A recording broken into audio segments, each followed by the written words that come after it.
السلام علیکم۔ بسم اللہ رب العرض والسماوات العلی والصلاة والسلام علی النبی المجتبی۔ حضرت سعد بن معاذ رضی اللہ عنہ اوس قبیلے کے سردار تھے۔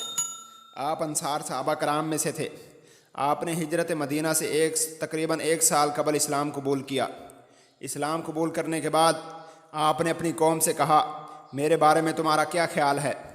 آپ کی قوم نے کہا کہ آپ ہمارے سردار اور اچھے انسان ہیں۔ تو حضرت سعد بن معاذ رضی اللہ عنہ نے کہا، تو میں تم سے اس وقت تک بات چیت نہیں کروں گا جب تک تم سارے بھی ایمان نہیں لے آتے۔ یہ سن کر ان کی قوم کے تمام لوگ، مرد بھی اور خواتین بھی ایمان لے آئے۔ آپ جنگ بدر اور جنگ احد میں بھی شریک ہوئے۔ جنگ خندق میں آپ کو دشمنوں کی طرف سے بازو پر تیر لگا، جس سے آپ زخمی ہو گئے، تو آپ کو مسجد نبوی میں لگے ہوئے خیمے میں لے جایا گیا۔ وہاں حضرت سعد بن معاذ رضی اللہ عنہ نے ایک دعا کی، اے اللہ، اگر قریش سے کوئی اور جنگ ہونا باقی ہے تو مجھے اس وقت تک زندہ رکھ۔ میری سب سے زیادہ آرزو اس قوم سے جنگ کرنے کی ہے، کیونکہ انہوں نے تیرے رسول کو تکلیفیں پہنچائیں، تیرے رسول کو جھٹلایا اور شہر سے بھی نکال دیا۔ اور اگر ان سے کوئی جنگ ہونا باقی نہیں ہے تو مجھے اسی زخم میں شہادت عطا فرما، اور بنو قریظہ کا فیصلہ ہونے سے پہلے مجھے موت نہ دے۔ حضرت سعد بن معاذ رضی اللہ عنہ کی یہ دعا مکمل قبول ہوئی۔ وہ کس طرح، ذرا غور کیجئے۔ بنو قریظہ مدینہ میں رہنے والے یہودیوں کا ایک قبیلہ تھا۔ انہوں نے جنگ خندق کے موقع پر مسلمانوں سے غداری کی تھی۔ حضرت عائشہ رضی اللہ عنہا بیان کرتی ہیں، نبی مکرم جناب محمد صلی اللہ علیہ وسلم غزوہ خندق سے واپس لوٹے۔ آپ نے جنگی لباس اتار دیا تو حضرت جبرائیل علیہ السلام تشریف لائے اور پوچھا، اے اللہ کے رسول صلی اللہ علیہ وسلم، آپ نے لباس جنگ اتار دیا ہے، واللہ فرشتوں نے تو ابھی تک نہیں اتارا۔ آپ صلی اللہ علیہ وسلم بنو قریظہ کی طرف روانہ ہوں اور ان سے جنگ کریں۔ چنانچہ آپ صلی اللہ علیہ وسلم نے زرہ پہن لی اور لوگوں کو بھی حکم دیا کہ وہ بھی بنو قریظہ کی طرف روانہ ہوں۔ پھر آپ صلی اللہ علیہ وسلم نے بنو قریظہ کا صحابہ کرام کے ساتھ محاصرہ کر لیا، جو کہ 25 روز تک جاری رہا۔ جب محاصرہ سخت ہو گیا اور مصیبت بڑھ گئی تو بنو قریظہ کو پیغام بھیجا گیا کہ تم رسول اللہ صلی اللہ علیہ وسلم کے فیصلے کو قبول کرتے ہوئے نیچے اتر آؤ۔ تو بنو قریظہ نے مطالبہ کیا کہ ہم سعد بن معاذ رضی اللہ عنہ کے فیصلے کو قبول کریں گے۔ تو رسول اللہ صلی اللہ علیہ وآلہ وسلم نے ان کا یہ مطالبہ منظور کر لیا۔ چنانچہ حضرت سعد بن معاذ رضی اللہ عنہ کو زخمی حالت میں ہی لایا گیا۔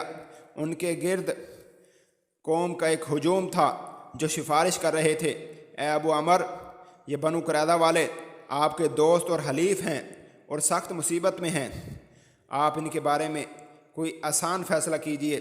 حضرت سعد لوگوں کی باتوں کو سن تو رہے تھے لیکن کوئی اہمیت نہیں دے رہے تھے۔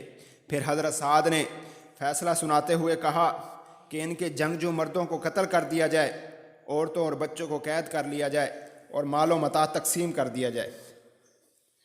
یہ فیصلہ سن کر رسول اللہ صلی اللہ علیہ وسلم نے فرمایا، بے شک اللہ تعالیٰ نے 7 آسمانوں کے اوپر جو فیصلہ کیا، اے سعد، تم نے بھی اسی کے مطابق فیصلہ کیا ہے۔ اس کے بعد حضرت سعد بن معاذ واپس مسجد نبوی میں اپنے خیمے میں تشریف لے گئے۔ وہیں رات میں آپ کا زخم دوبارہ سے پھٹ گیا، اس سے خون بہنے لگا، یہاں تک کہ اسی زخم سے آپ شہید ہو گئے۔ آپ کی شہادت کا سن کر نبی اکرم صلی اللہ علیہ وسلم تیز تیز قدموں سے حضرت سعد بن معاذ رضی اللہ عنہ کی میت کی جانب بڑھنے لگے۔ دریافت کرنے پر آپ صلی اللہ علیہ وسلم نے فرمایا کہ فرشتوں کا لشکر بھی آ رہا ہے، میں سعد بن معاذ کی میت کے پاس فرشتوں سے پہلے پہنچنا چاہتا ہوں۔ جب سعد بن معاذ رضی اللہ عنہ کا جنازہ لے جایا جا رہا تھا تو منافقین نے کہا، یہ تو بہت ہلکا ہے۔ منافقین بنو قریظہ کے بارے میں کیے گئے حضرت سعد کے فیصلے کو نشانہ بناتے ہوئے یہ بات کہہ رہے تھے اور تنقید کر رہے تھے کہ انہوں نے یہ غلط کیا ہے، اس لیے ان کی میت ہلکی ہے۔ تو نبی اکرم صلی اللہ علیہ وسلم نے ارشاد فرمایا کہ ان کی میت کو فرشتوں نے اٹھا رکھا ہے، اس لیے ان کی میت ہلکی محسوس ہوتی ہے، اور ان کے جنازے میں شرکت کے لیے 70,000 فرشتے آسمانوں سے زمین پر اترے تھے، اور ان کی موت کی وجہ سے اللہ رب العزت کا عرش بھی ہل گیا۔ نبی مکرم صلی اللہ علیہ وسلم کو کچھ رومال بطور تحفہ پیش کیے گئے تو صحابہ کرام ان کی نرم و ملائمت پر تعجب کرنے لگے، تو نبی مکرم صلی اللہ علیہ وسلم نے فرمایا، جنت میں سعد بن معاذ کے رومال ان رومالوں سے کہیں زیادہ نرم اور بہتر ہیں۔ یہ سعد بن معاذ رضی اللہ عنہ جنہیں اللہ رب العزت نے اتنا زیادہ مرتبہ اور مقام عطا کیا تھا، یہ یقیناً ان کی قربانیوں اور ایمان کا ثمر تھا۔ السلام علیکم۔